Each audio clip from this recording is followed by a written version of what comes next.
Baal ini membawahi sekitar 66 legion, teman-teman. Sampai 250 legion. Satu legion itu ada 6.666 setan, teman-teman. Ini Baal nih, ya. Jadi membawahi sekitar 66 sampai 250 legion. Satu legion itu dalam persetanan itu 6 ribuan lebih, teman-teman. Nah, berarti RT6 ini dikeroyok oleh 72 ordo setan ini, teman-teman. Jadi apa itu ya? Jadi apa itu? Ya, ngeri kali itu ya, teman-teman ya. Keren. Jadi bidadari itu sebenarnya bukan wanita cantik, tetapi 72 ordo iblis. Ya, makanya pantesan dipelihara oleh Allah Subhanahu wa Ta'ala. Jadi Allah Subhanahu wa Ta'ala memelihara tadi 72 ordo iblis, teman-teman, ya. Atau bidadari. Ya, jadi bidadari itu vidya dari yang menguasai pengetahuan gaib atau mistis, dan itu pun sama.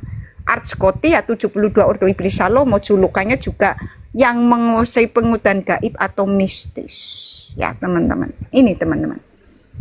Jadi Allah Subhanahu wa Ta'ala itu memelihara setan-setan. Sedangkan Allah kita yang memenjarakan setan-setan. Jadi ini bukan Allah kita. Jadi nggak mau kalau inan ya. Allah Subhanahu wa Ta'ala itu hanya Allah negeri Mekah. Ya, di An-Naml ayat 91. Aku Muhammad hanya diperintahkan untuk menyembah Allah negeri Mekah. Itu hanya Allah negeri Mekah. Sedangkan kita jelas di 2 Raja-Raja 21 ayat 4 dan 7.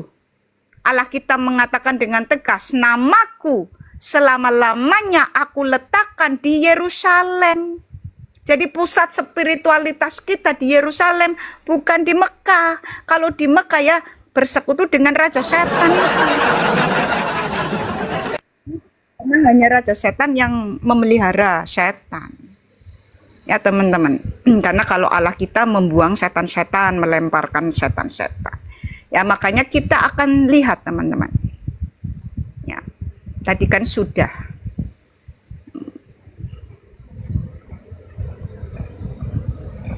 Nah, kita lihat, teman-teman.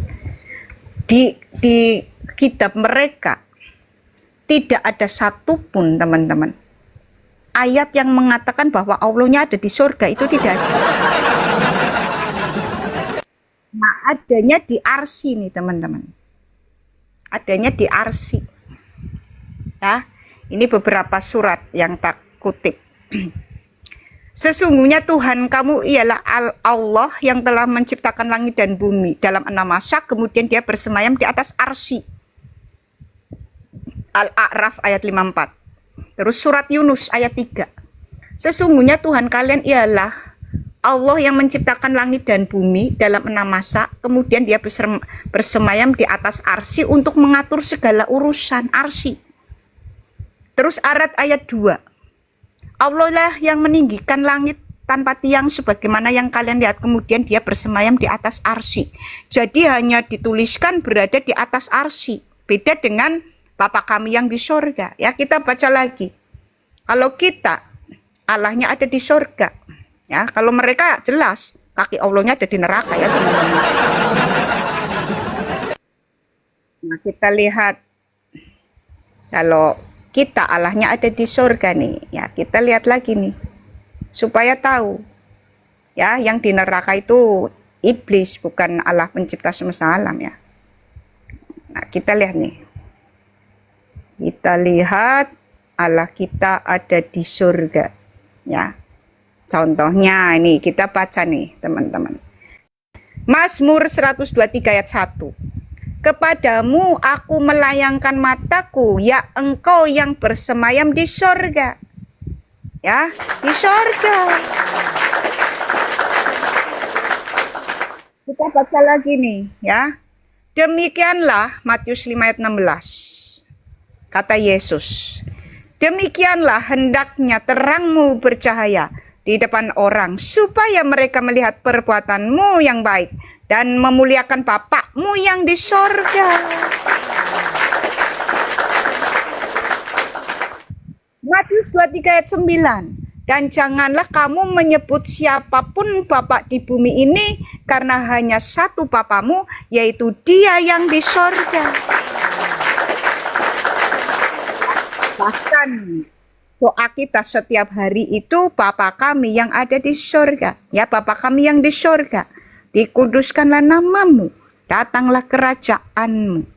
Ini ya, Bapa kami di sorga. Nah, sementara ini Allah mereka dikatakan di arsy, teman-teman ya. Nah, tapi gini, di hadis lainnya sahih mengatakan ya, kaki Allah ada di neraka ini, teman-teman. Kita lihat nih. Jadi di hadis Sahih Bukhari 447 kosong, kalau Bapa kita Allah kita ada di surga, ini kaki Allah ada di neraka itu.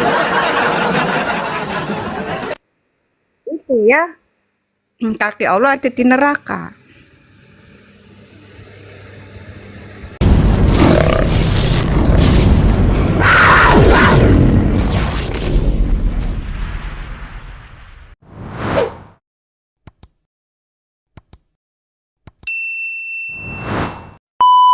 Ya. Jadi triple six itu 666 tanda binatang. Itu adalah doktrin yang membawa siapapun, ya, baik itu malaikat maupun manusia, yang melawan Yesus. Itu akan membawa orang-orang yang melawan Yesus Kristus, karena Yesus ini pikirannya Allah. Jadi orang-orang yang melawan pikirannya Allah, ini menjadi lawan Allah. Sehingga apa, teman-teman? Pelan-pelan kesadarannya turun ke bawah. Ya, sehingga ketika mewujud nantinya di dunia bawah, itu hanya sekelas wujud-wujud hewan seperti ini, jadi makhluk terkutuk. Begitu juga nanti RT6. Wujudnya nggak sama lagi dengan yang sekarang, tetapi jauh lebih rendah. Itulah yang disebut triple six 666. Ya, teman-teman. Ya, itu jadi doktrin, teman-teman. Itu bukan terus chip dipasang di tangan atau di dahi, itu bukan. Maksudnya di dahi itu mempengaruhi cara berpikir, di tangan itu tindakan. Nanti tindakannya orang itu dan cara berpikirnya berubah total. Dan salah satunya sebenarnya sudah dibuka. Ya, label menjual dan membeli. Satu-satunya yang memiliki label menjual dan membeli itu Islam, halal. Diambil dari kata Helal ben Syahar, si bintang timur yang jatuh dan pecah. Itu. Jadi salah satu antikristus ya, maaf, Islam ini, teman-teman ya. Nah, kita lihat nih lainnya lagi nih, teman-teman ya. Lainnya lagi, ini ada yang lucu ini, teman-teman. Ini ada yang seperti monyet ini ya, teman-teman. Jadi bentuk-bentuknya yang dulunya cakep-cakep, karena kehilangan roh Allah, terputus dari roh Allah, maka siapapun yang terputus dari roh Allah, mewujudnya jadi serem, jadi seperti hewan, teman-teman. Itulah kenapa ada istilah doktrin tanda binatang. Nah, ini Amon, ya teman-teman, ini ordo iblis ke-7. Jadi begini, nanti pun orang-orang yang menolak Yesus Kristus, karena Yesus Kristus itu pikirannya Elohim. Siapapun yang melawan pikirannya Elohim akan jatuh kesadarannya ke dunia bawah, pikiran yang rendah. Sehingga ketika mewujud nantinya itu jadi begini, jadi serem-serem. Ya, tersiksa ini, teman-teman. Dulunya cakep-cakep, teman-teman ya. Kita lihat lagi, ada lagi nih, teman-teman. Sebenarnya banyak ya, teman-teman. Cuma nanti 72 panjang lebar lah ya. Nah, ini ada yang begini, teman-teman. Ini Dantalion ini. Ini ordo iblis ke-71. Inilah rajanya jin, teman-teman. Nah, ini rajanya jin ya. Ini rajanya jin, Dantalion ya. Ini ordo iblis ke-71. Jadi ini tingkatan iblis yang tidak begitu. Ini artinya begini, teman-teman. Jadi kan mereka kekuatannya itu ada di pikirannya. Semakin cerdas, kedudukannya tinggi. Berarti kalau 71 ini kan ini bangsa jin, ini raja jin ya teman-teman. Ini berarti memegang orang-orang yang IQ-nya rendah-rendah itu ya. Nah, ketika ada umat yang didampingi oleh bangsa jin, berarti umat ini ya memang anak buahnya Dantalion ini ya, yang rendah gitu.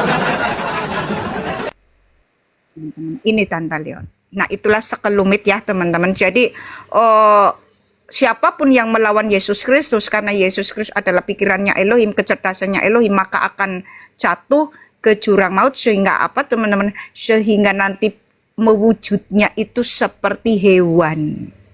Ya, makanya itu adalah tanda binatang antikristus 666 itu maksudnya.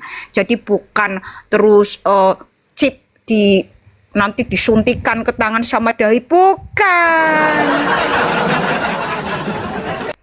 Itu doktrin ya, doktrin yang membuat siapapun baik malaikat maupun manusia teman-teman itu jatuh kesadarannya karena melawan Yesus Kristus, melawan pikirannya Elohim, sehingga nanti mewujudnya jadi seperti hewan itu ya.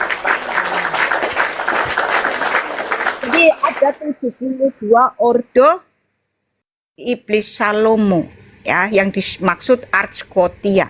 Jadi itu namanya Archkotia teman-teman ya. Archkotia nih. Inilah Archkotia 72 ordo iblis Salomo atau Sulaiman peliharaannya Allah Subhanahu wa taala ya teman-teman. Jadi begini teman-teman. Archkotia itu artinya yang menguasai pengetahuan gaib. Ya. Yang menguasai pengetahuan gaib itu Archkotia. Dan ini artinya sama dengan bidadari atau vidyadari teman-teman ya. Jadi sebenarnya bidadari itu kita lihat, jadi 72 ordo iblis itu julukannya Archkotia ya. Archkotia kita nggak usah menghujat ya.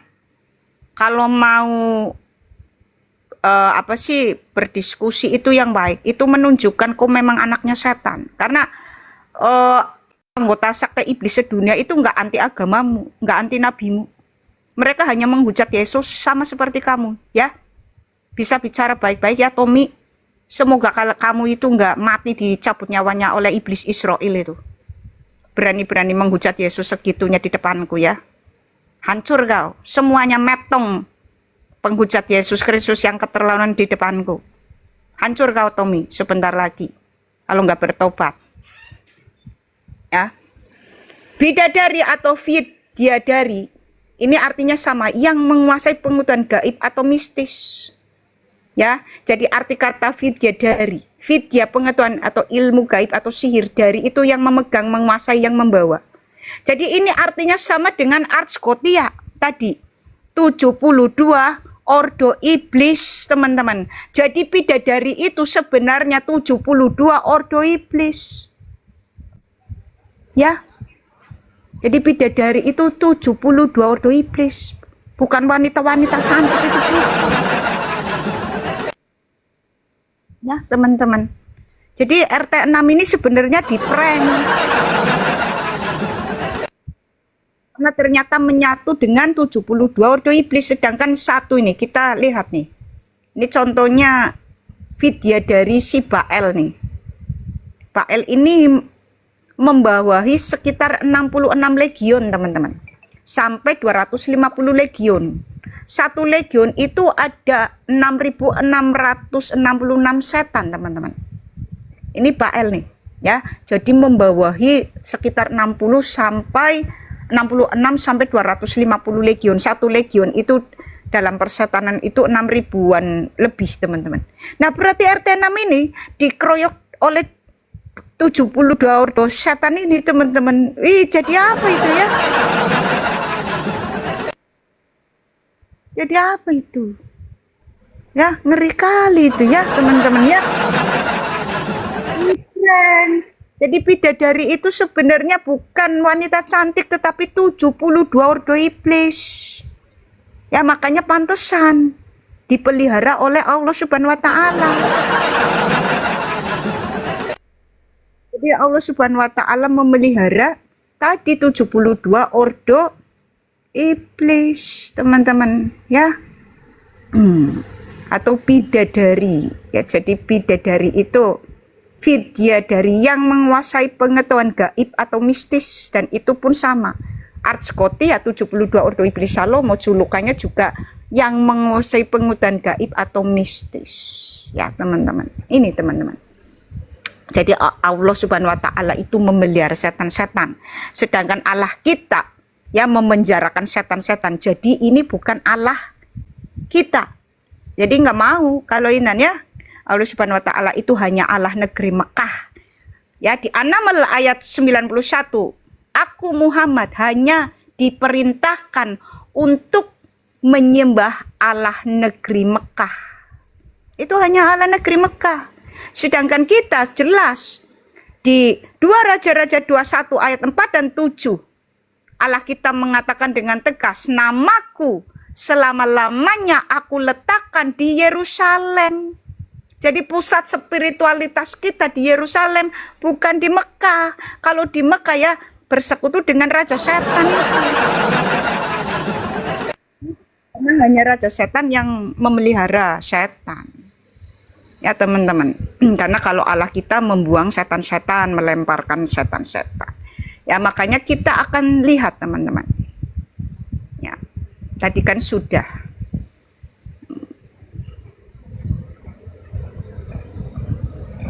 Nah, kita lihat teman-teman. Di kitab mereka tidak ada satupun teman-teman ayat yang mengatakan bahwa Allahnya ada di surga, itu tidak ada. Nah, adanya di Arsy nih teman-teman. Adanya di Arsy. Ya, ini beberapa surat yang tak kutip. Sesungguhnya Tuhan kamu ialah Allah yang telah menciptakan langit dan bumi dalam 6 masa, kemudian dia bersemayam di atas Arsy. Al-A'raf ayat 54. Terus surat Yunus ayat 3. Sesungguhnya Tuhan kalian ialah Allah yang menciptakan langit dan bumi dalam 6 masa, kemudian dia bersemayam di atas Arsy untuk mengatur segala urusan Arsy. Terus ayat 2. Allah lah yang meninggikan langit tanpa tiang sebagaimana yang kalian lihat, kemudian dia bersemayam di atas Arsy. Jadi hanya dituliskan berada di atas Arsy. Beda dengan Bapa kami yang di surga. Ya, kita baca lagi. Kalau kita, Allahnya ada di surga. Ya, kalau mereka jelas kaki Allahnya ada di neraka ya teman-teman. Nah, kita lihat kalau kita Allahnya ada di surga nih. Ya, kita lihat lagi nih. Supaya tahu. Ya, yang di neraka itu iblis, bukan Allah pencipta semesta alam ya. Nah, kita lihat nih. Kita lihat Allah kita ada di surga. Ya. Contohnya ini kita baca nih teman-teman. Mazmur 123 ayat 1. Kepadamu aku melayangkan mataku, ya engkau yang bersemayam di surga. Ya, di surga. Kita baca lagi nih ya. Demikianlah Matius 5 ayat 16. Kata Yesus, demikianlah hendaknya terangmu bercahaya di depan orang, supaya mereka melihat perbuatanmu yang baik dan memuliakan Bapakmu yang di sorga. Matius 23 ayat 9. Dan janganlah kamu menyebut siapapun Bapak di bumi ini, karena hanya satu Bapamu, yaitu Dia yang di sorga. Bahkan doa kita setiap hari itu, Bapa kami yang ada di surga. Ya, Bapa kami yang di surga, dikuduskanlah namamu, datanglah kerajaanmu. Ini ya, Bapa kami di surga. Nah, sementara ini Allah mereka dikatakan di Arsy teman-teman ya. Nah, tapi gini, di hadis lainnya sahih mengatakan ya, kaki Allah ada di neraka ini teman-teman. kita lihat nih. Jadi di hadis Sahih Bukhari 447 kosong, kalau Bapa kita Allah kita ada di surga, ini kaki Allah ada di neraka itu. Itu ya, kaki Allah ada di neraka. Ya, kaki Allah ada di neraka, teman-teman ya. Jadi logikanya ketika kaki Allah ada di neraka, berarti Allah ada di neraka ini ya kan.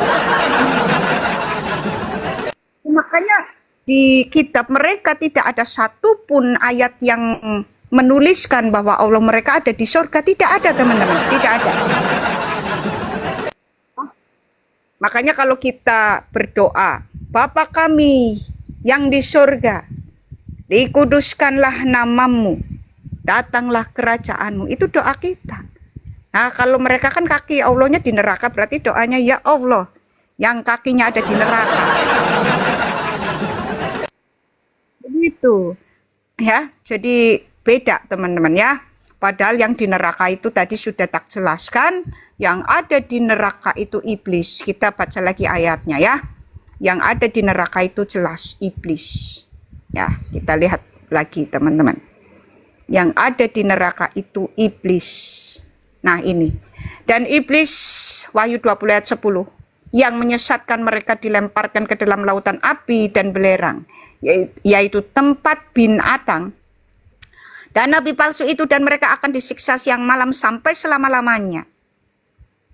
Matius 25 ayat 41, Yesus berkata, enyahlah dari hadapanku, hai kamu orang-orang terkutuk, pergilah ke dalam api yang kekal yang telah sedia untuk iblis dan malaikat-malaikatnya. Ya, jadi kalau ada Allah kakinya di neraka, berarti Allahnya ini iblis, teman-teman. Nah, makanya Allah tadi memelihara 72 setan Salomo, padahal Allah kita jelas membuang setan-setan itu, memenjarakan setan, bukan dipelihara.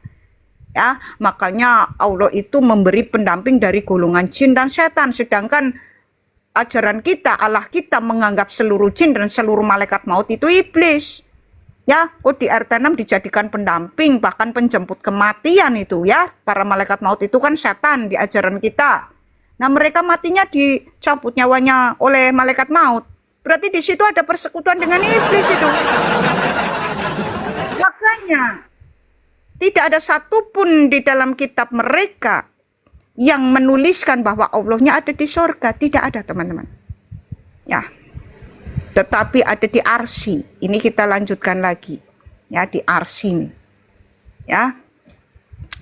Yaitu yang Maha Pemurah yang bersemayam di atas Arsy. Nah, Arsy semua itu ya. Tidak ada tertulis di surga, itu enggak ada. Di Arsy. Nah, ini Arsy masalahnya enggak jelas. Arsinya di atas air nih. Kita lihat. Hud ayat 7. Teman-teman, kita lihat Hud ayat 7. Ya. Kita lihat Hud ayat 7. Sebentar. Mana ini Hud ayat 7?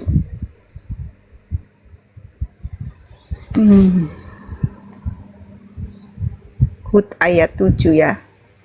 Ini Hud ayat 7. Ya. Dan dialah yang menciptakan langit dan bumi dalam 6 masa dan arasinya di atas air. Ini arasinya ya. Jadi arasinya itu ada di atas air, ya. Tapi ternyata arasi ini kan artinya singgasana, ya. Kita lihat, teman-teman. Arsy atau arasi itu artinya singgasana, teman-teman. Kita lihat arti dari arasi, ya. Itu singgasana, teman-teman. Bentar.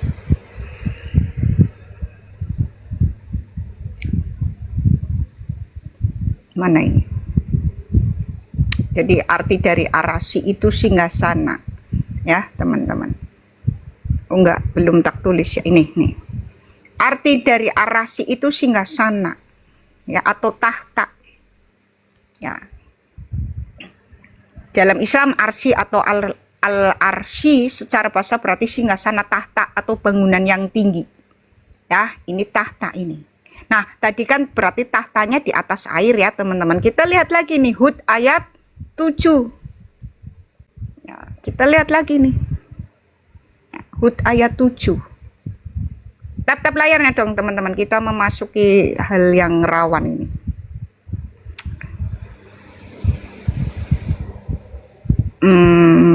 Mana ini tadi? Ya, kita lihat nih.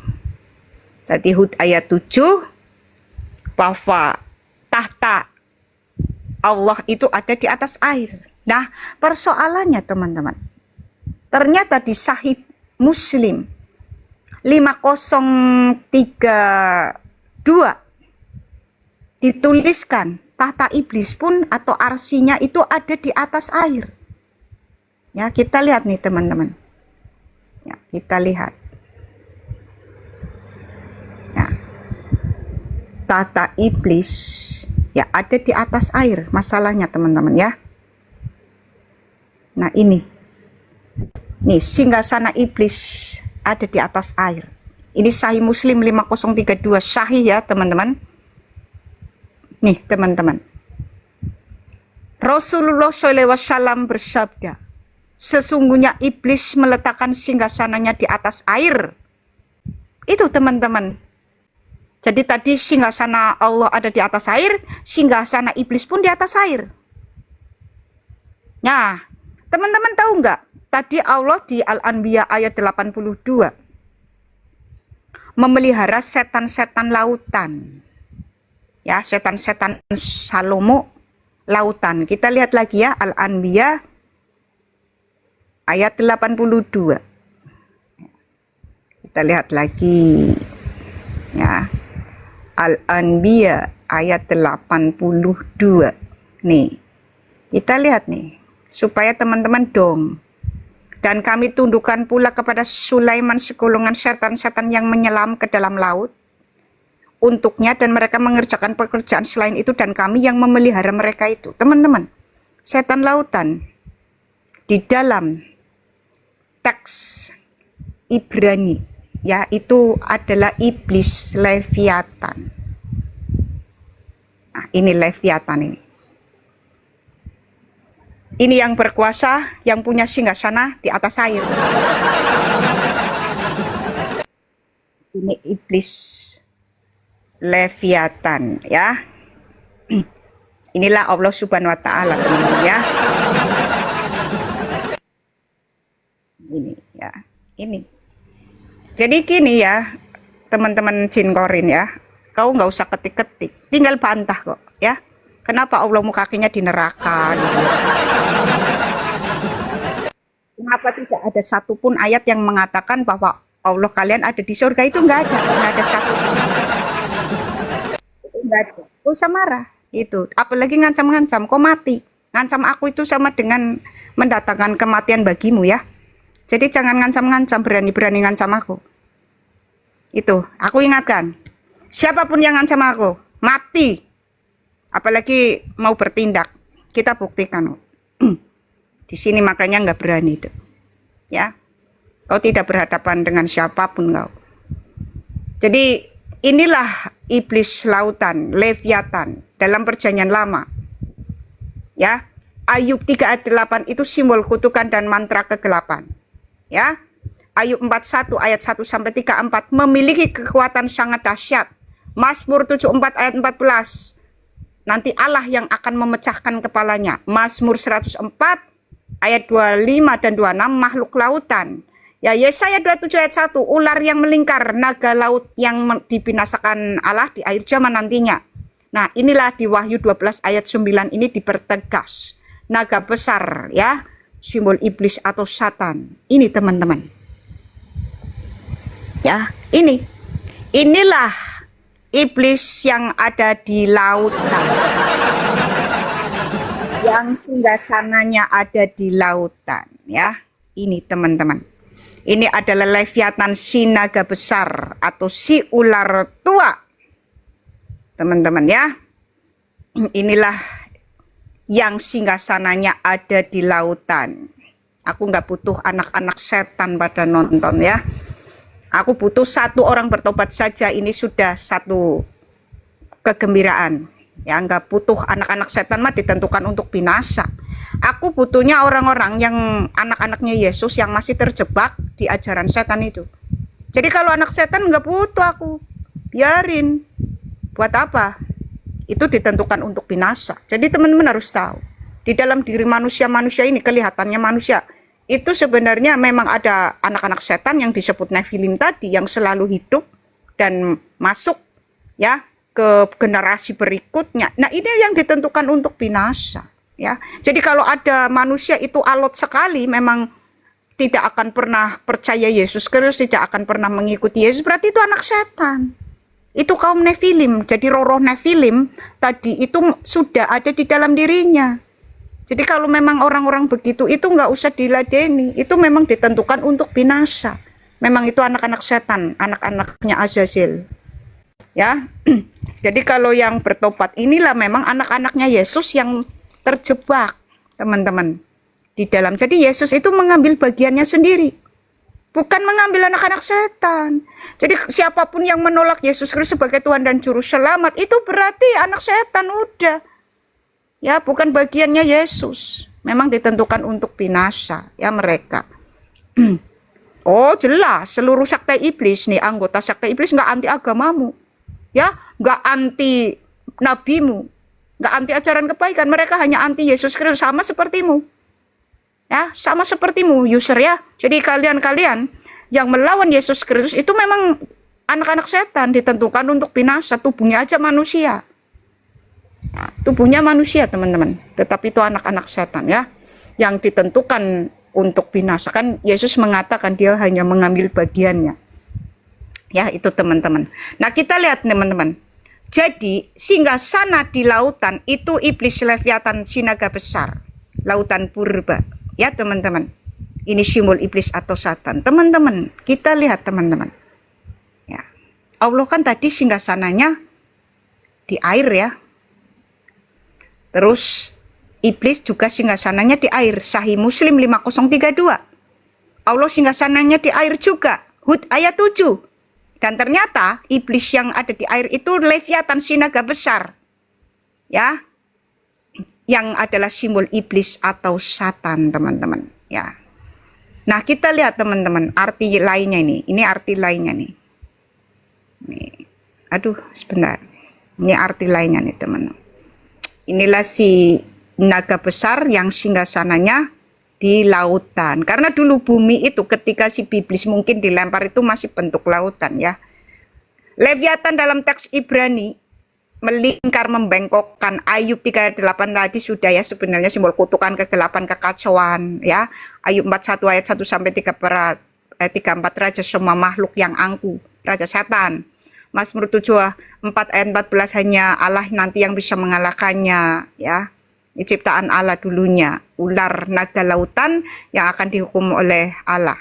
Gambaran rohani yang jahat, angkuh dan kacau, simbol iblis atau Satan ini. Inilah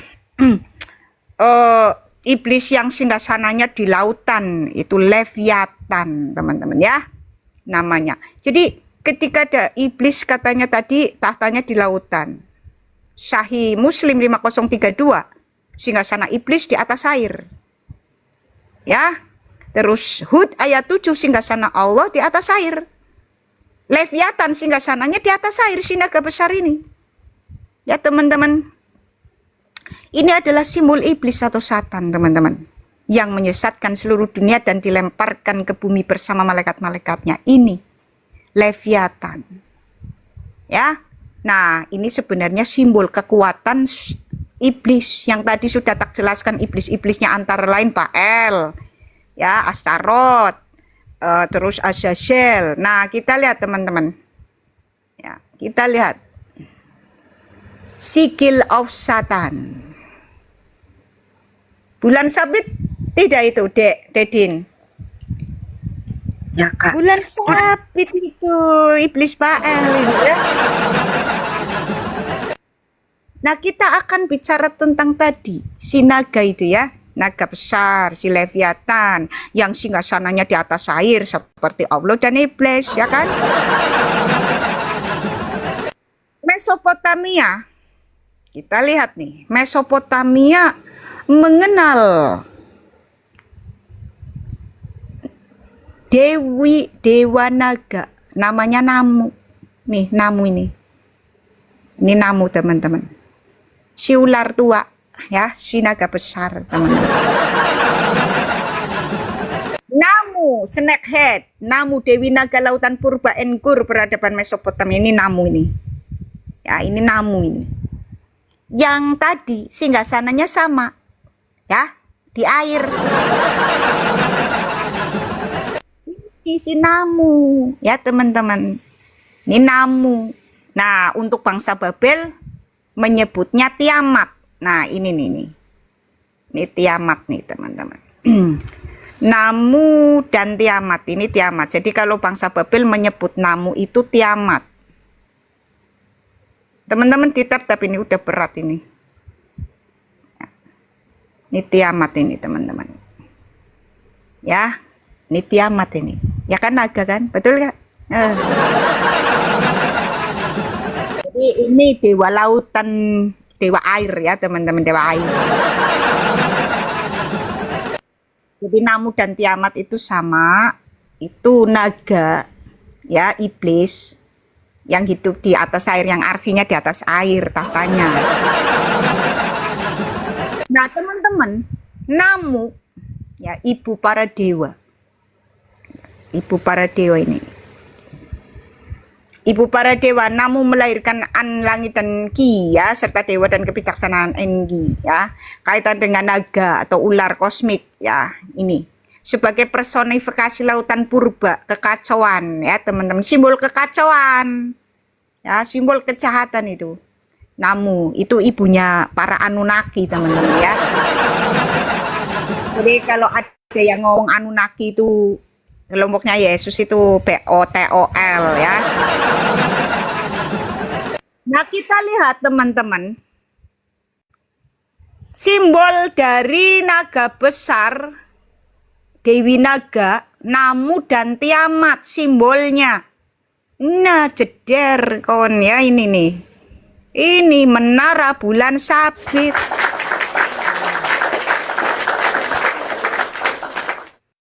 Ini teman-teman ya. Jadi Tugu Namu Dewi Naga Lautan Purba Engur bulan sabit dan bintang fajar atau Venus Helel Ben Syahar peradaban Mesopotamia termasuk Babel. Inilah yang dimaksud ejekan buat Raja Babel, Yesaya 14 ayat 12 sampai 15. Jadi simbolnya ini menara bulan sabit dan bintang tadi timur putra fajar. Ya, ini teman-teman, inilah naga besar, makanya ini namanya Stella of Namu, ya, Tugu Naga. Makanya zaman dulu itu ada istilah Urnamu, ia yang menghamba kepada naga. Ya, makanya Abraham disuruh keluar dari kaumnya, karena kaumnya saat itu menyembah si naga besar ini, si iblis, teman-teman, yang bersembunyi di dalam mitologi. Makanya Rasul Paulus mengatakan menyembah berhala-berhala itu sebenarnya menyembah roh jahat, roh setan. 1 Korintus 10 ayat 19 dan 20. Ya, sebenarnya menyembah naga besar atau ular tua ini. Ya, ini Namu ini, teman-teman. Si bulan sabit. Jadi bulan sabit itu sebenarnya awalnya berasal dari kaum Nefilim. Anak-anaknya setan itu, ya, teman-teman. Kemudian di peradaban setelah masa banjir, kaum Nefilim hancur, muncul lagi di tanah Shinear, Kejadian 10 ayat 10. Nah, inilah yang ada di tanah Shinear, muncul lagi bulan sabit, simbol naga besar, ya, yang tahtanya ada di atas air. Maka inilah yang disebut, ya, naga lautan purba Engur, teman-teman. Nah, itu tadi udah ada itu. Ya, jadi kalau ditanya Allahnya RT6 siapa, Intan? Ya, ini Allahnya, ya. Ini Allahnya, ya. Ini karena tahtanya arsinya ada di atas air. Nah, ini. Kalau Allah kita kan di surga, ya. Kalau itu kan arsinya di atas air. Nah, ini si Namu ini tatanya di atas air. Nah, simbolnya pun sama. Ya, simbolnya menara bulan sabit, menara naga besar. Kita lihat teman-teman, apakah ini sama? Sama tidak, Dedin? Iya. Sama tidak? Sama dong ya kan? Sama dong ya. Sama. Inilah pemujaan kepada naga besar yang disebut iblis atau Satan. Dek bisa bacakan Wahyu 9 Wahyu 12 ayat 9 tidak, Dek? Bacakan, Dek. Dan naga besar itu bisa enggak? Bisa.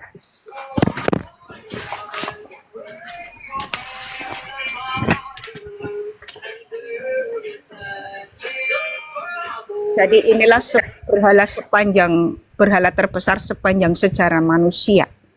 Inilah simbol naga, ya, menara naga. Jadi nggak usah deh, aku aja deh, kamu sih ramai itu deh. Ya, Wahyu 12 ayat 9 ini. Nggak usah deh, nggak usah. Ramai kamu itu tempatnya.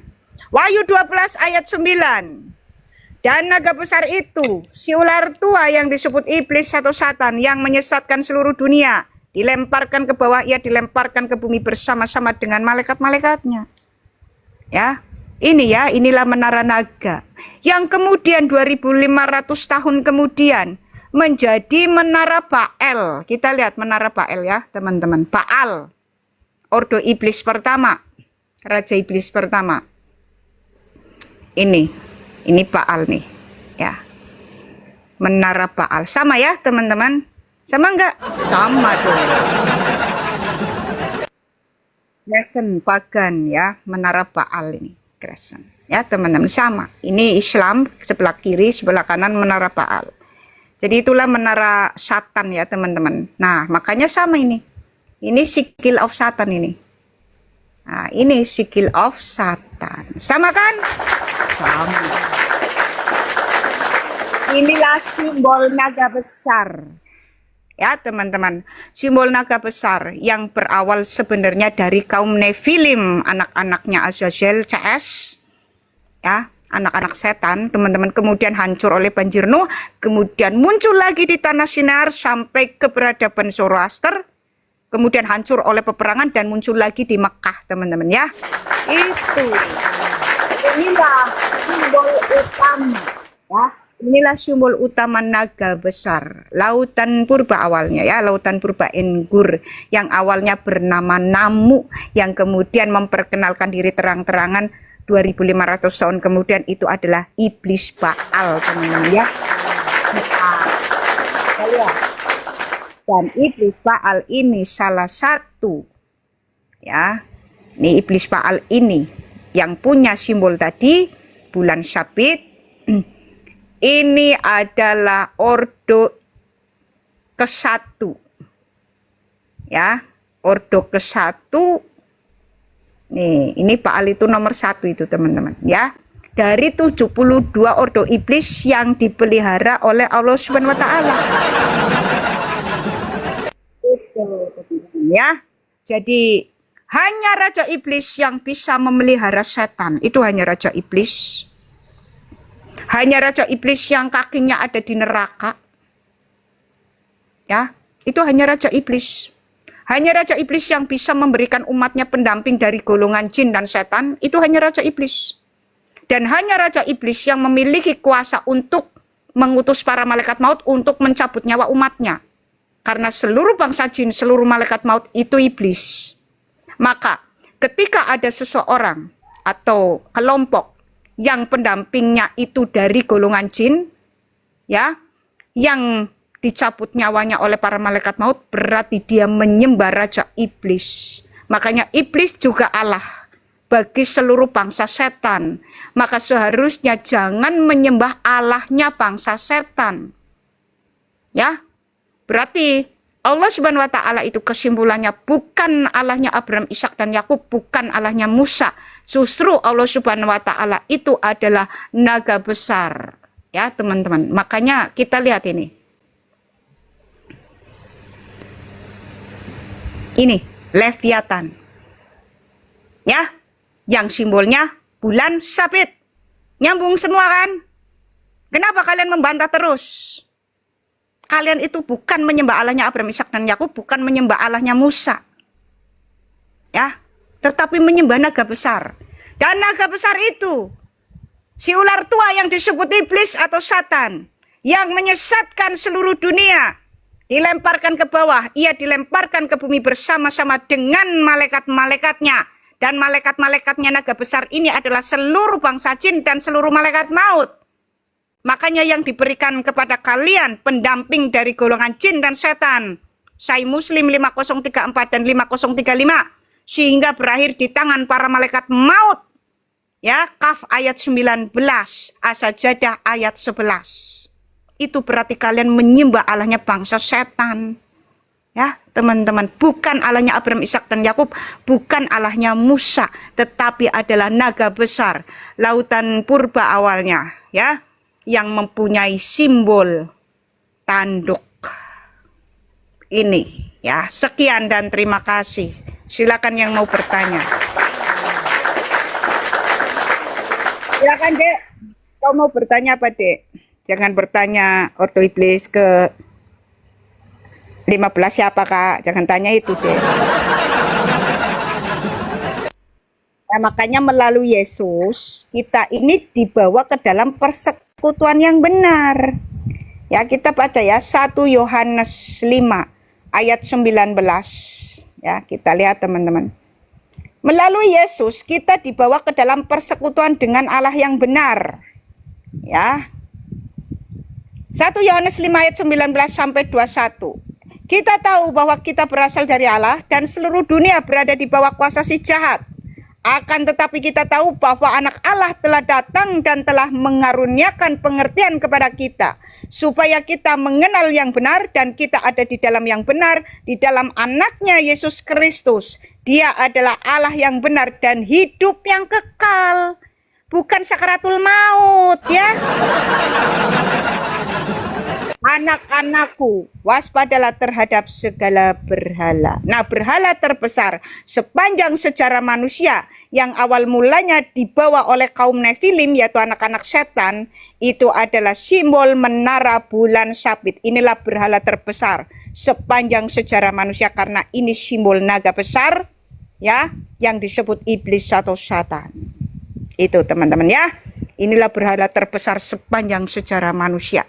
Jadi kalian itu tidak menyembah Allahnya Abraham, Ishak, dan Yakub, tidak bersekutu dengan Allahnya Abraham, Ishak, dan Yakub, tetapi bersekutu dengan Allahnya bangsa jin, dengan Allahnya bangsa setan, yaitu naga besar lautan purba, ya. Naga besar yang disebut iblis atau Satan. Makanya seluruh setan ini, teman-teman, simbolnya selalu bulan sabit. Ya, ini 4 iblis besar ya, teman-teman.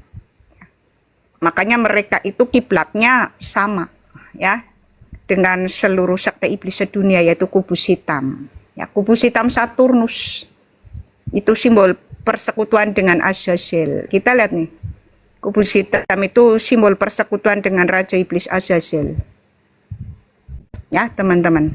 Nah, ini di pusat-pusat persekutuan dengan setan. Ini sekte-sekte iblis ini pasti di depan gedungnya itu ada simbol kubus hitam, teman-teman.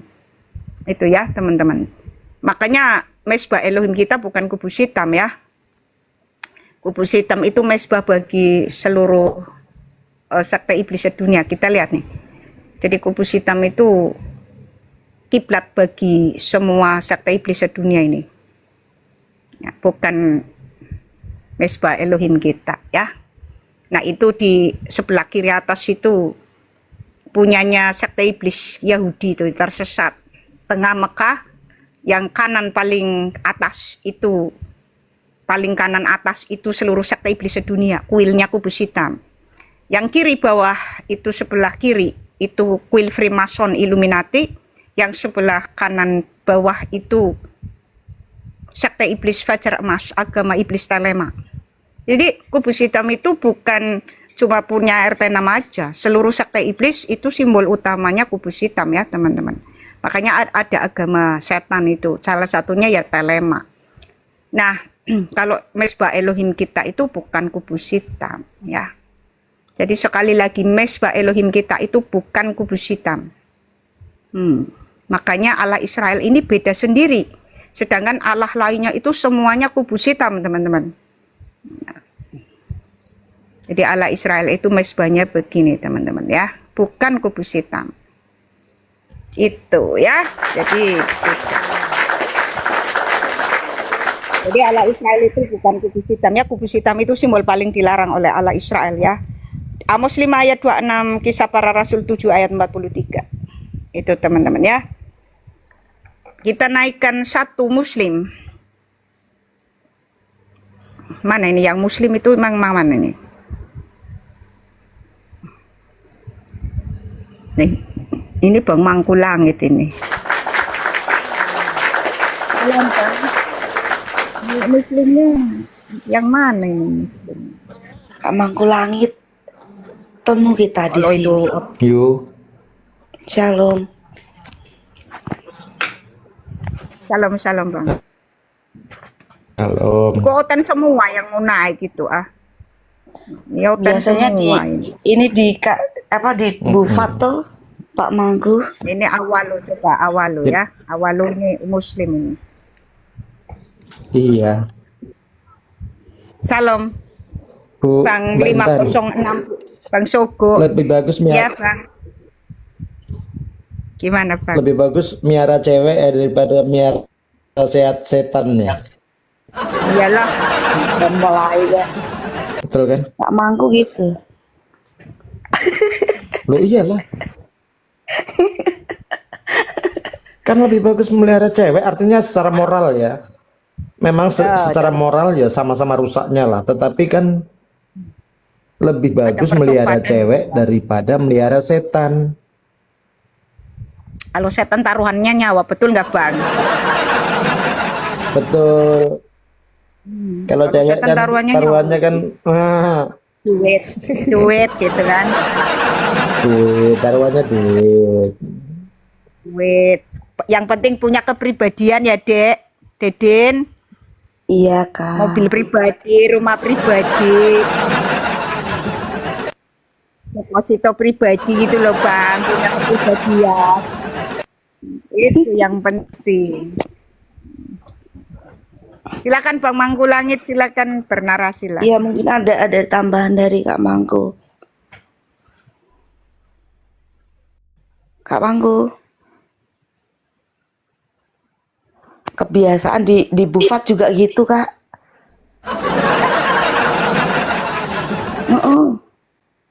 Itu gitu tuh diem gitu. Sinyal mungkin. Kak Mangku. Halo. Oh siap, gimana? Lanjut. Ayo mungkin mau nambahin. Pengajaran dari Ibu Intan ini sebetulnya bagus sekali sih. Nah, untuk pemahaman dari Ujlim ini memang nggak sampai ke situ ya. Enggak. Karena pemahaman Ujlim itu kan di jannah itu kan surganya binatang kan. Makanya narasinya Ujlim kan surganya itu kan. Iya. Pesta seks. Kemudian lagi ini bahasa lama nih yang ngomong nih. Ustadz bahasa lama, Ustadz Tibat ini, bahwa perempuan muslimah kalau mengizinkan suaminya poligami maka pahalanya di surga, di jannah, duduk di samping istri-istri Nabi. Artinya dapat tempat duduk VVIP untuk menonton suaminya praktek kesibukan laki-laki. Iya kan? Iya, itu surga macam apa gitu loh. Lah iya itu yang ngomong kan Ustadz bahasa lama. Makanya itu. Adi Hidayat. Kemudian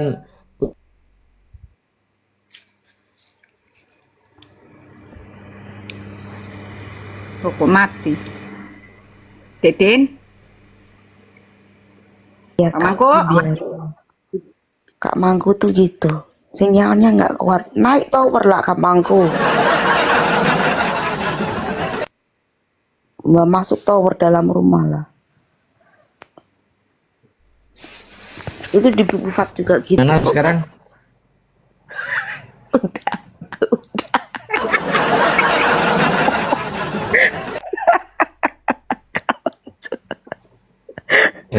Aduh, Nggak ada, aduh. nggak ada. Itu yang mau minta naik itu hotel semua. Nggak ada Muslim gitu loh. Yang aku pusing gini ya, Mbak Intan ya. Mbak Intan, Hotel Lemuang. Mbak Intan. Ya, kan. Aku yang pusing itu, yang ringan malah yang ringan aku yang pusing, Mbak Intan. Apa? Yang ringan apa maksudnya? Bentar. Nah kan Musa itu kan, Nabi Musa itu kan katanya Islam. Betul? Ya. Betul. Pertanyaannya, Nabi Musa kok malah menyelamatkan mimpin bangsa Yahudi gitu loh dari Mesir. Kenapa nggak orang Arab yang diselamatin, dibawa keluar dari Mesir? Kan di Mesir kan banyak orang Arab juga yang jadi budak Iya. pada saat itu loh. Iya kan? Iya. Nah, kalau Musa beragama Islam, ngapain juga Musa bawa orang Yahudi? Kenapa nggak orang Arab gitu loh? Mikir lah, ini kan sebenarnya ringan kan? Logika yang paling ringan sederhana. Nah iya, lagian gini kan.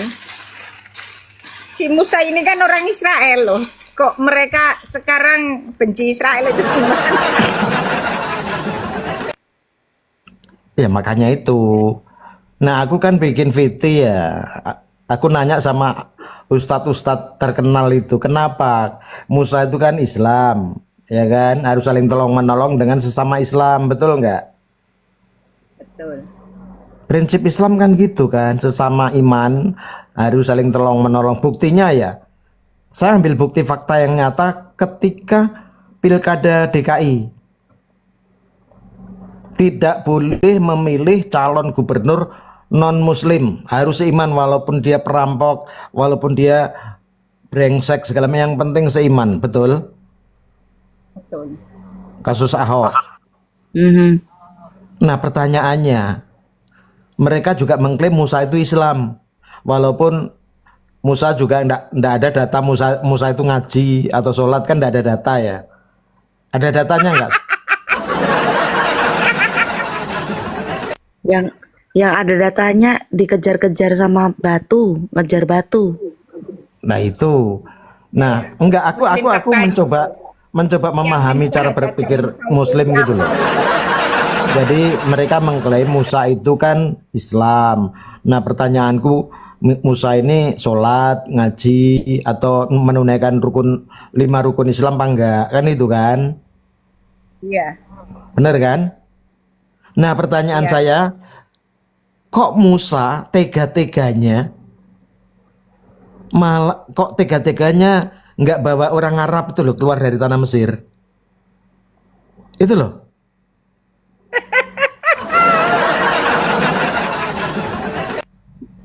Loh ini kan sederhana sebetulnya.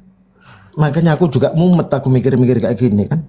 Kenapa ya Musa yang Islam kok tidak membawa sesama Islam keluar dari penjajahan Mesir gitu loh, dari perbudakan di Mesir. Kok malah bawa orang Yahudi? Kalau Intan mah heran, Iskandar Agung aja agamanya katanya Islam. Loh, makanya Saking pusingnya sampai botak ya, Pak. iya, makanya aku murtad, aku bingung, pening kepalaku, kata orang Batak, pening kepalaku. Enggak, aku tak pening gini loh. Kan katanya di surat Al-Kahfi, Alexander the Great Iskandar Agung kan Islam. Padahal Intan tahu kan dia nyembah Zeus. Terus Intan mikir, berarti kalau aku masih Islam, aku nyembah Zeus gitu loh. Loh iya kan, sampai aku mikirnya gini, Ibu Intan sama teman-teman ya. Ternyata produser film James Bond 007, tahu kan? Iya. Film-film James Bond itu terinspirasi dari Al-Azhab 51. Contohnya apa? Kamu boleh menggauli siapa? Lah itu kan James Bond kan itu kan. Kalau film-filmnya kan dia menggauli siapapun yang ditemui kan. Yang dia kendaki. Pernah nonton film James Bond nggak? Yang serinya banyak itu. Kan selain tembak-tembakan, kalau ketemu sama cewek langsung di ini kan, langsung ketemu cewek ini kan, itu kan berarti produsernya itu terinspirasi dari Al Azhab 51. Kamu boleh menggauli siapapun yang kamu kehendaki gitu ya. Iya. Terus apa lagi Bang yang menginspirasi Bang? Film apa gitu yang menginspirasi lagi itu? Oh banyak, banyak. Itu Aquaman. Nggak usah jauh-jauh. Susana, siksa dalam Di sana kubur. juga. Siksa dalam kubur itu. Iya, Susana. Kemudian Nyi Roro Kidul naik haji, ada kan? Iya betul. Naik Nyi, aku mau bikin film Nyi Roro Kidul menunaikan rukun kelima, kan gitu kan? Ada ular hijau loh Bang itu. Enggak, kalau kita enggak gini. Ada sniper nih, siapa sniper Kak? Shalom, Saya shalom. itu, Oh Shalom. saya ini ya, saya itu kalau ngomong tuh yang ringan-ringan tapi menusuk gitu, masuk gitu loh. Tapi nyelekit gitu loh. Lo enggak nyelek kita kan kita tidak menghina kan, karena saya itu ngomong sesuai dengan apa yang diucapkan para habib, para kiai, para ustadz. Ya, Itu ada yang menyarankan bikin film burung Mamat piaranya Allah. nah, aku enggak sampai kayak gitulah. Aku kalau kayak gitu-gitu enggak mau aku. Aku hanya menyitir apa, mereaksi apa yang dikhotbahkan para ustadz, habib dan kiai. Gitu loh. Enggak jauh-jauh. Aduh. Nah, kalau teman-teman muslim itu Itu tadi kan Bang? Abu Intan kan sudah memberikan gambaran begitu jelas ya, siapa itu iblis kan? Benar nggak?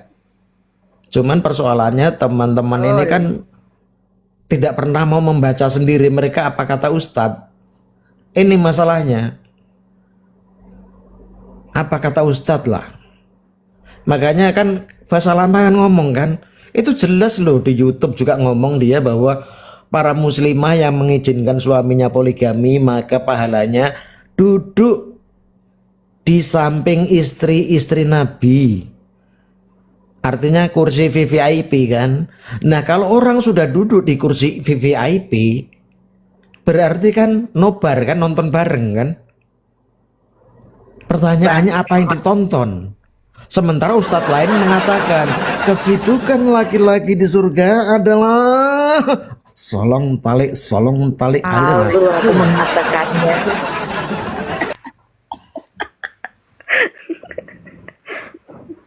Iya kan?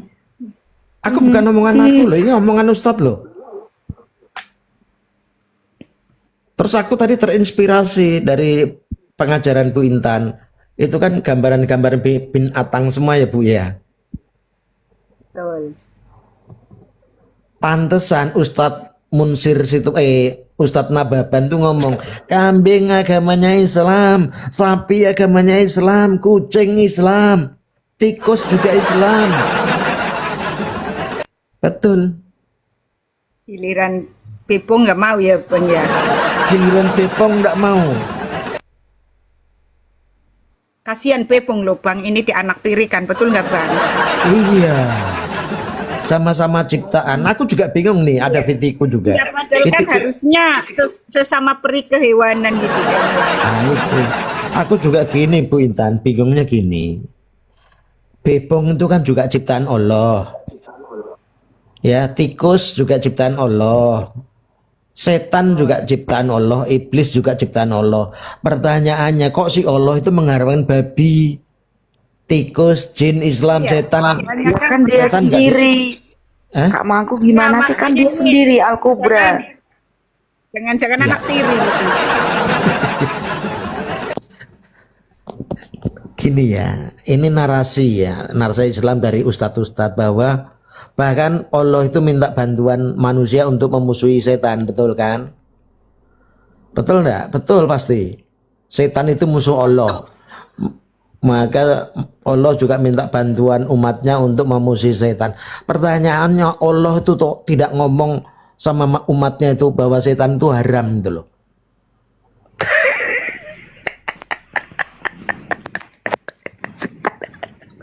Itu benar kan?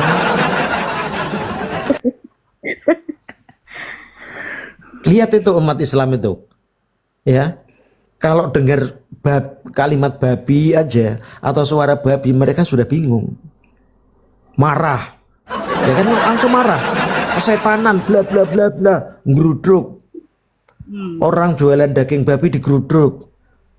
Ya karena Allah itu cuma mengharapkan babi, tidak mengharapkan setan. Coba si Allah itu mengharamkan setan, lain persoalan nanti kan? Ya gimana Ya masalah di Sahih Muslim 5035 setannya masuk Islam kok gimana sih? Nah itu ternyata mereka kan bestie kan. Iyalah saudara. Begini ya, kan katanya sesama saudara gitu kan. Tapi kok di Satu. Mekah itu kok ditimpuk sama kerikil gitu loh. Nah ini Bu, kenapa di Mekah orang Kristen non Muslim tidak boleh masuk? Nah, tahu nggak rahasianya? Tidak, Nah, tahu nggak? nggak tahu. Kalau Nah, non kata-katamu Muslim, itu penmusuh.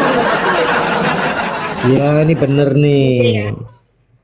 Karena setan itu kan musuh Allah, ya kan? Nah musuh Allah itu dilemparin rumahnya pakai kerikil. Itu bagi umatnya, umat yang beriman. Tapi kalau orang non Muslim masuk situ, wah ini musuh Allah nih, setan nih musuh nih. Jangan dilempar pakai kerikil, pakai granat. Tak kirain ditengking lah. Enggak, pakai granat biar cepat selesai. Contoh gini, Israel sekarang lagi lempar jumroh di Gaza kan? Betul, Betul, betul nggak? betul lagi lempar. Cuma lempar jumrohnya pakai granat gitu ya. Pakai roket.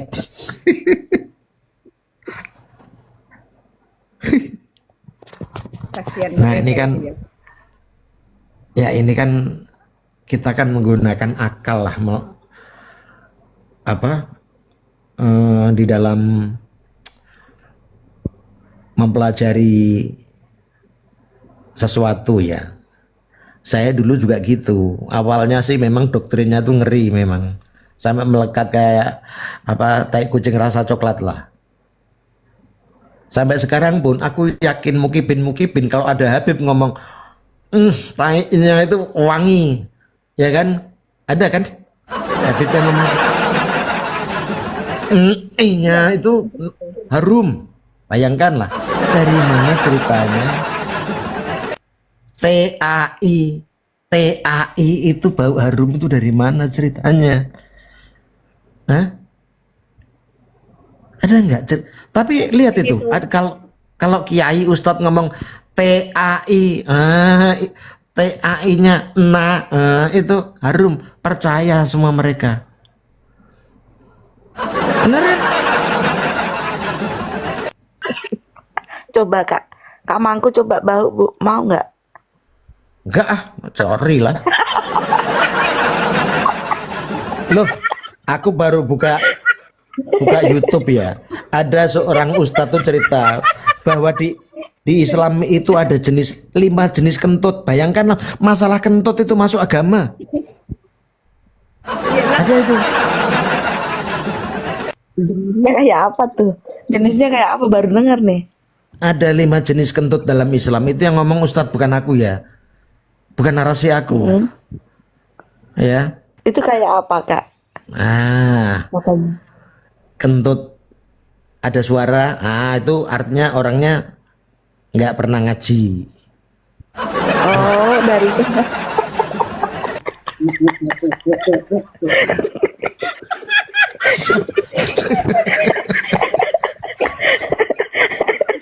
Terus bang, terus bang. Aduh, kalau ngaji kan biasanya bersuara kan gitu kan, baca doa kan bersuara.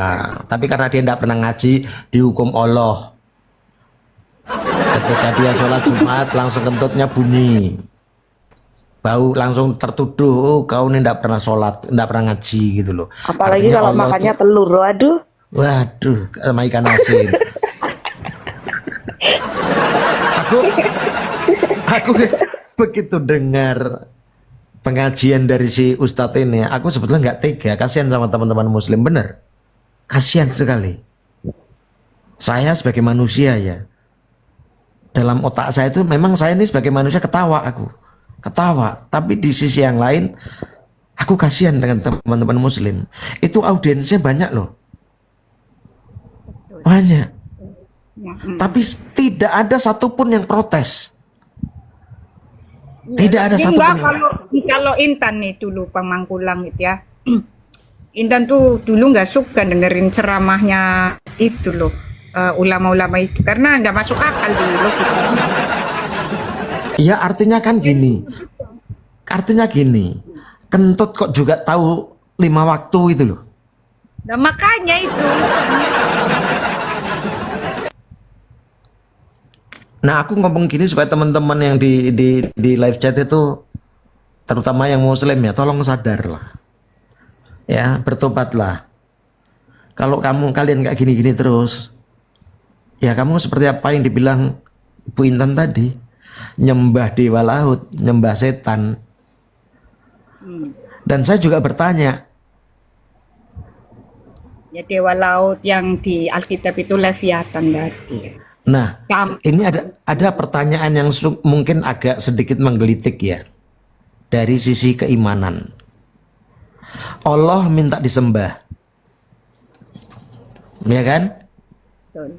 Menyembah Allah minta disembah. Ada kan ayat-ayatnya tuh, sembahlah aku.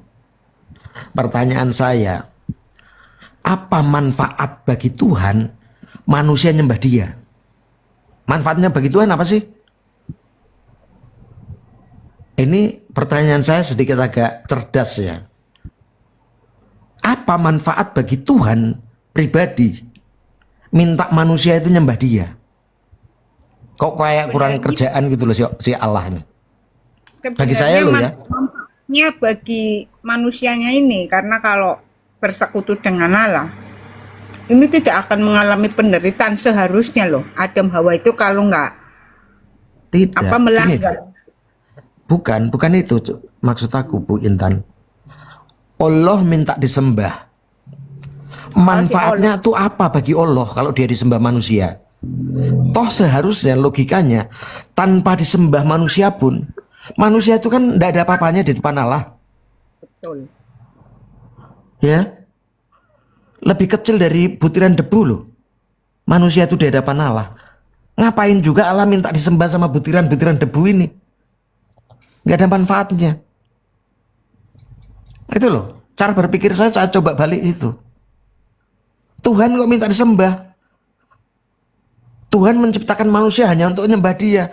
Capek deh lo, kan gitu kan? Capek. Betul. Nggak ada manfaatnya kok. Karena Tuhan itu bagi Tuhan ya, dia kan maha kuasa, maha segalanya.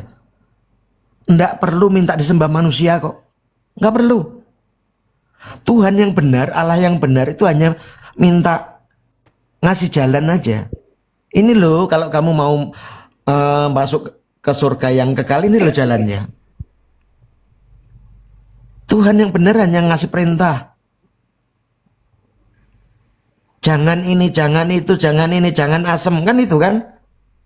Kalau kamu melanggar ya resikomu tanggung sendiri. Aku sudah kasih rambu-rambu. Aku tidak perlu kamu sembah. Emang lo siapa? Kan gitu kan? Tuhan kan bisa ngomong sama manusia. Penyembahan manusia kepada Tuhan logikanya nggak ada artinya bagi Tuhan. Nggak ada artinya kok. Emang lu siapa kata Tuhan? Yang minta disembah hanya setan. Kenapa? Karena setan tidak punya otoritas. Tuhan punya otoritas, makanya tidak perlu disembah. Nggak butuh penyembahan manusia, Tuhan yang punya otoritas. Setan minta disembah karena dia tidak punya otoritas. Makanya setan minta disembah supaya kelihatan ya oh kata orang Jawa. ya kan? Supaya kelihatan gagah, supaya kelihatan wibawa. Sebenarnya nggak ada, setan nggak punya wibawa, tapi dia minta disembah supaya kelihatan punya wibawa. Sebetulnya nol, ya kan? Ini logika loh, logika apa ya saya bilangnya? Coba teman-teman Muslim itu renungkan, atau kita semualah renungkan. Buat apa Tuhan minta disembah? Apakah kalau tidak Tuhan tidak kita sembah, Tuhan tidak jadi megah? Tidak kita sembah, Tuhan jadi nggak maha kuasa? Hah? Kalau Tuhan tidak kita sembah,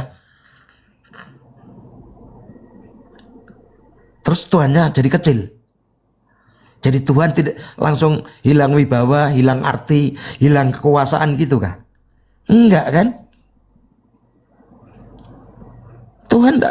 Tuhan itu maha kuasa, maha segalanya.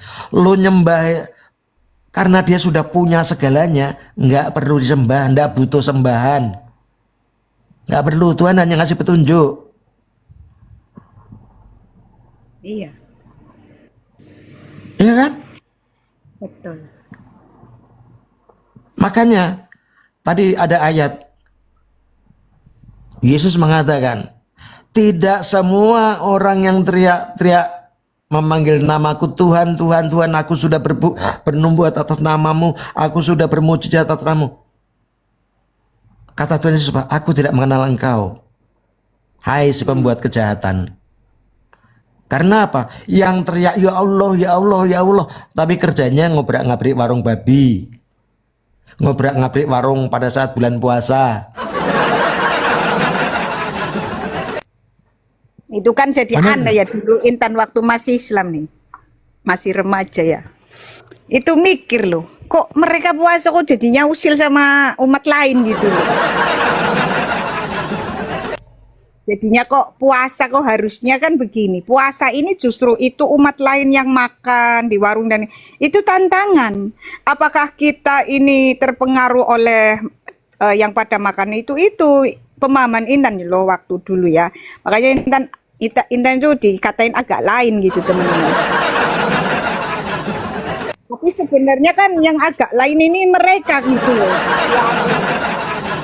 Nah ini ada Dibutuhkan itu apa kan begitu. di Silakan. live chat itu ada yang menarik, dia nulis apakah kalau Tuhan nggak disembah terus dia jadi Tuhan sipil, bukan, iya kan? Iya, Kalau nggak disembah terus Tuhan nggak punya apa-apa. betul. Kita tuh di mata Tuhan itu hanya sebutir debu, nggak ada artinya kita. Gak ada artinya. Orang Nggak ada nyatanya, artinya. kalau Intan dulu ya mikirnya begini loh. Manusia ini secerdas apapun di bumi ini ya. Paling-paling hanya bisa sampai bulan aja itu peralatannya lengkap gitu loh. Disitulah Intan menyadari apakah ini kok apa sih yang membuat keterbatasannya aku ini gitu loh. Kok aku cuma bisa ngelihat bumi padahal alam semesta ini sangat luas. Kok kayak terjebak. Cuman dulu itu karena di ajaran RT6 ini nggak ada pembahasan itu. Tetapi Intan itu tetap cari tahu ya teman-teman. Jadi memang Intan tuh agak lain ya dulu itu nggak sama seperti cara berpikirnya nggak sama dengan mereka. Tapi justru cara berpikir Intan dulu itu dianggapnya aneh gitu sama mereka. Tapi Intan sendiri menganggap mereka itu yang aneh gitu loh teman-teman. Nyatanya Intan bersahabat dengan oten-oten itu Intan cocok aja gitu loh. Ya berarti yang aneh kan ya merekanya itu. Ya makanya Ini Bu pergaulannya Intan nggak ya. tepat dulu ya. Ya Kalau silakan. kita baca kitab Kejadian nih, Kejadian 1, belum ada manusia, belum ada binatang, Betul. Allah sudah ada. Allah tidak butuh penyembahan dari manusia. Dia Betul. sudah ada. Nggak perlu kok dia sebetulnya. Kita ini sebetulnya, aduh hai. Tapi pertanyaannya, Tuhan menciptakan segala sesuatu karena apa sih? Menciptakan bumi dan segala isinya, menciptakan manusia karena dia punya ini ya, apa ya? Keinginan kasih yang begitu besar. Dia ingin mengisi supaya alam ini hidup sesuai dengan keinginan Allah, yaitu apa? Damai, sejahtera, saling mengasihi, jangan berzina, jangan mengingini istri orang lain, jangan berdusta, ya kan? Kok ini agak lain ya, Tiba-tiba, Bang ya? Tiba-tiba tiba-tiba, hulunya jadi penghulu gitu ya. nah ini jadi penghulu. Terus tiba-tiba Allahnya minta disembah. Kalau ada Allah minta disembah, berarti dia bukan Allah Alfa Omega.